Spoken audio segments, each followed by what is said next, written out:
Halo penonton Coklat TV, balik lagi sama gue, Gracia dan rekan gue. Cindy Florencin, kembali lagi di program Kupas Berita. Seperti biasa, acara Kupas Berita ini ngebahas berita-berita yang lagi heboh nih. Kita bakal pilih berita yang menarik dan kita bahas bareng-bareng. Kalian juga bisa nimbrung di komentar di bawah ya. Oke, kita masuk ke berita pertama nih, Gra. Apa tuh? Nih, pasti kalian juga udah tahu nih kan, kalau ada kabar si Mas Kaisang Pangarep ini mau maju nih. Jadi wali kota Depok, udah pada tahu belum? Udah tahu belum? Tahu dong. Tapi ya Beb, rencana si Mas Kaisang ini buat ikut dalam pemilihan Depok 1 nih dapat banyak banget penolakan. Terutama sama netizen. Di sejumlah sosmed, terutama di Twitter. Oke. Terus gimana? Nah, si Mas Kaisang ini tuh kayak diraguin gitu, Gra. Emang dia bisa ya mimpin kota Depok. Waduh. Gitu. Terus juga ada nih Ketua Perkumpulan Pemuda Keadilan, Pak Dendi Budimas. Nih dia bilang kalau mereka nolak Kaisang di Depok nih sama kayak dia nolak rezim PKS tuh buat diterusin gitu. Dia ini berharap bakalan ada anak bangsa yang berhati bersih dan niat gitu buat ngebangun Depok. Lah maksudnya Mas Kaisang ini hatinya nggak bersih atau gimana ini? Ya makanya kayak aneh gitu. Aduh, nggak tahu juga sih, Gra. Si Pak Dendi ini bilang kalau dia takut bakal ada politik dinasti gitulah. Soalnya kan Pak Jokowi ini udah bilang bakal cawe-cawe tuh. Nah, mereka nih kayak menutup peluang si Kaisang buat ke Depok ya karena takut ada politik dinasti ini gitu. Dan dia ini berpendapat kalau politik dinastinya Pak Jokowi yang nggak ada bedanya sama rezim PKS di Depok yang gitu-gitu aja. Lah, yakin banget emang kalau si Mas Kaisang ini jadi wali kota bakalan kayak gitu. Emangnya siapa sih yang menurut mereka berhati bersih dan niat ngebangun Depok? Itu siapa? Ya menurut mereka mah yang berarti bersih sih kader-kader PKS ini kali ya. Aduh. Heran sih gue, padahal bapaknya aja udah ngerestuin gitu loh. Maksudnya kan selagi nantinya Mas Kaisang ini bisa kerja dan nata kota Depok ya why not? Bener. Mana ada, ini Beb kata netizen, Apa jadi tuh? itu dia kayak nge-spill gitu kan soal survei yang dilakuin sama LS Finus Kota Depok terkait ya dukungan masyarakat terhadap potensi si Mas Kaisang ini di Pilkada Depok 2024 dan hasilnya tuh kayak mengejutkan banget. Gimana? Jadi 45% responden ini setuju kalau putra bungsu Pak Jokowi ini maju jadi cawalkot, tapi 43% ini nggak setuju. Jadi ya lumayan banyak yang nggak setuju. Berarti banyak juga ya ternyata yang nggak setuju ya. Udah gitu ya Pak Dendi ini bilang kan, dengan mereka nggak setuju sama politik dinasti ya berarti mereka juga nggak setuju sama dinastinya PKS. Padahal ya pencalonan Kaisang ini kan sekaligus matiin legasinya PKS kan, yang udah bertahun-tahun yang nguasain Depok. Menarik juga sih sebenarnya ya. Kan udah lama banget kan PKS tuh identik sama Depok. Bener. Ya, mematikan inilah ya. Well, tapi lu tau gak sih, kata si netizen ini nih, namanya Mbak Rizka ini, pasti yang 43% ini antek-anteknya PKS. Ya, Aduh.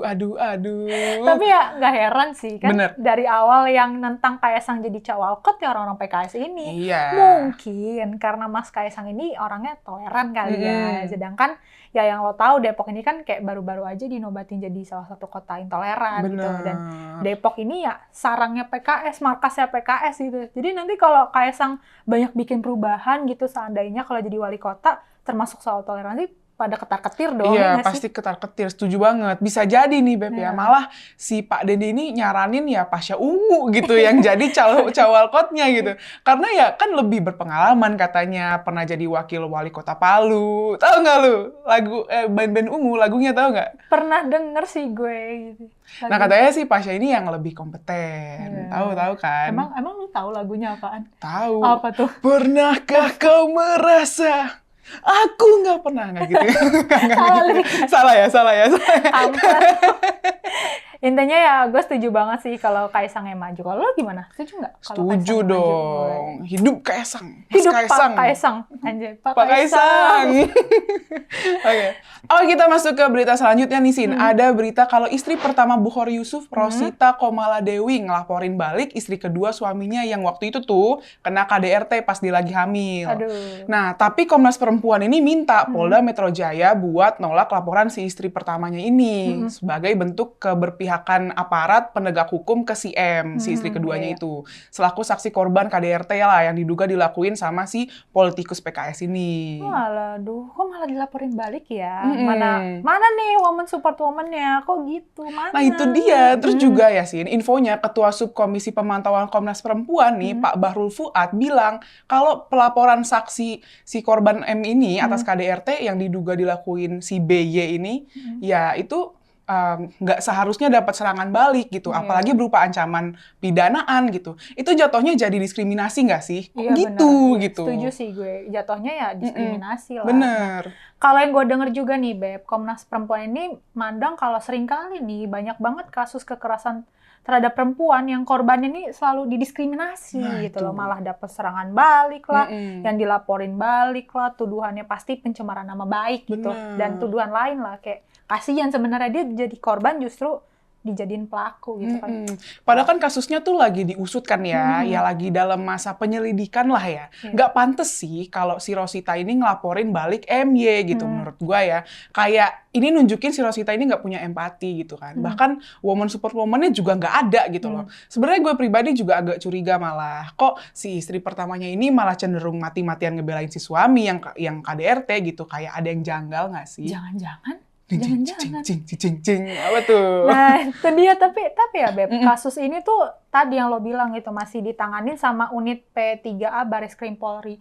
Sumpah ya, kalau kepolisian nih bisa ngungkap terang-terangan kalau si B ini pelakunya, dia salah. Gua nggak mau tahu, tuh harus dihukum seberat-berat. Harus. Kayak apa ya, ini nih polisi lagi ngusut nih satu kasus dulu gini. Satu kasus dulu woi, jangan main dilaporin balik gitu. Kenapa gitu loh? Takut ketahuan bersalah suaminya atau gimana? Maksudnya kan kalau semisal nggak bersalah, polisi juga bisa ngebuktiin gitu loh. Kayak ini nggak bersalah gitu. Nggak gitu juga kan caranya gitu. Bener, Beb. Kasian kan jatuhnya. Sekarang posisi kita ini deh, woman support woman aja gitu. Si MY ini kan notabene-nya dia korban KDRT nih. Mana katanya lagi hamil kan. Masa dilaporin juga sih? Mana empati Anda? Coba sekarang kalau dia nih yang jadi korban, terus dilaporin gitu. Coba perasaannya gimana? Udah deh, kita tunggu aja hasil pemeriksaan polisi ini. Semoga aja ya pemeriksaannya sendiri berjalan jujur ya, Say. Kayak gak ada deh sogok-sogokan sama pihak lain. Itu tuh yang paling bahaya tuh kan. Ya setuju banget. Pokoknya kita kawal terus deh ya para wanita yang jadi korban KDRT dan pelecehan gitu kan. Dan ya buat ibunya nih tolonglah empatinya dikit gitu loh. Ya dikit gitu, dikit aja.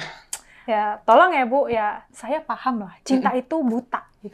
Tapi nggak dibela juga suaminya, Bu. Tolong, mana kan pelaku KDRT gitu. Masa dibela? Iya, kacau. Sakit dibayar maaf itu curang. Nggak bisa, nggak boleh. Sakit dibayar maaf itu curang. Anjay, mantap. Tapi gue setuju sih yang lo bilang kayak istilahnya pemeriksaan ini tuh harus berjalan adil sama jujur. Karena takutnya kan kita nggak tahu nih si Bapak Bukhori ini walaupun dia jadi mantan anggota DPR, tetap aja kayak ada backingannya. Lantar malah yang dipenjara mantan istri keduanya, kasihan gitu. Semoga pokoknya harus jujur harus adil ya Pak ya, pemeriksaannya tolong nih. Tolong banget ini Bah. Tolong ini Maya. Oke, Sin, sekarang kita masuk ke bagian bacain komentar para penonton Coklat TV ya. Komentar pertama dari Yakub Ozora di video Logika Ade-Armando yang judulnya 6 alasan mengapa saya tidak mungkin mendukung Prabowo. Komentarnya gini nih.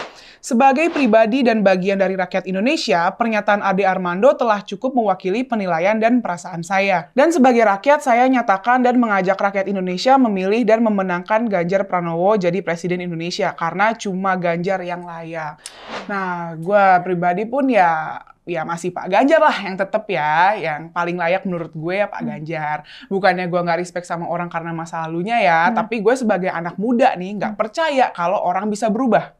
Kalau pada dasarnya udah licik, tetap licik. Kalau udah otoriter, tetap otoriter gitu. Dasarnya udah sering ngehalalin segala cara ya, udah seterusnya tetap begitu. Berubah, jangan mimpi. Pokoknya Pak Ganjar di hati.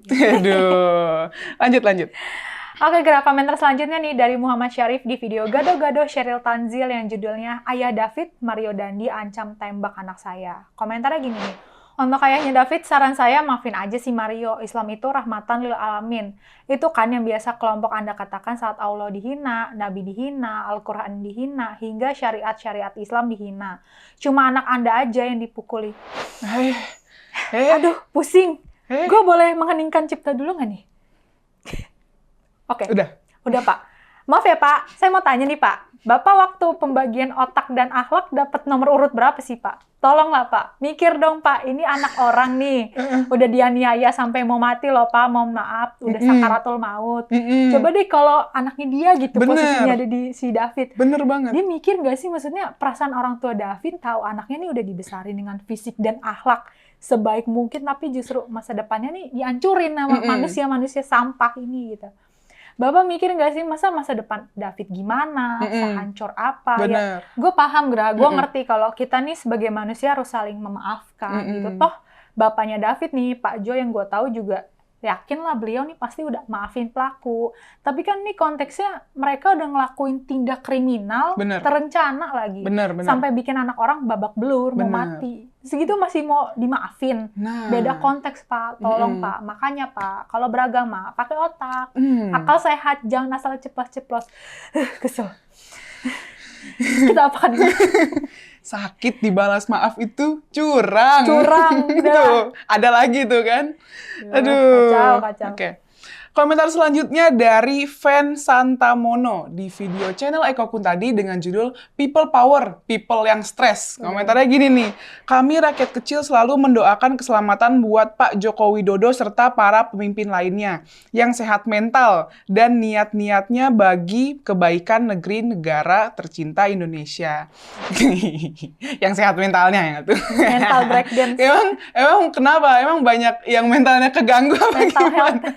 Ya asli sarkas banget sih ini komentar sebenarnya menurut gue ya. Tapi ya bener banget sih ya. Kita tim Pak D banget juga kan. Lagian gue tuh bingung ya sama yang anti Pak Jokowi gitu kan. Ya udahlah akuin aja gitu loh. Kinerja Pak Jokowi itu bagus, gengsi amat sih. Kamu jangan gengsi dong. Kamu jangan gengsi. Kamu akuin aja. Kinerja Pak D nih bagus. Gitu. Banyak yang bilang. Lanjut. Oke, komentar selanjutnya nih dari Egidus Edi yang lagi viral dengan judul Demokrat Bimbang, Koalisi Anies di Ambang Kehancuran. Komentarnya gini nih, kata Pak Yus Subiakto, jangankan jadi presiden, jadi ikut kontestasi cawapres pun Anies sangat tidak pantas. Setuju gak teman-teman? Setuju. Ayo lantangkan suara kita, Beb. Setuju? Setuju tuh. Oh salah. Jelas lah, Bapak politik identitas, nggak punya pendirian, progres kerja juga nggak jelas gitu buat DKI Jakarta. Gimana mau membangun Indonesia ini gitu. Jangan sih kata gue mah ya. Jangan gitu. Pilih pemimpin yang udah deh jelas-jelas aja deh. Bener. Siapa pemimpinnya? Pak Ganjar. Pak Ganjar di hati. Oke, mungkin itu aja beberapa komentar menarik yang ada di channel Cakra TV. Jangan lupa like, comment, subscribe channel ini. Stay tune terus di program kita di Kupas Berita. Bye-bye.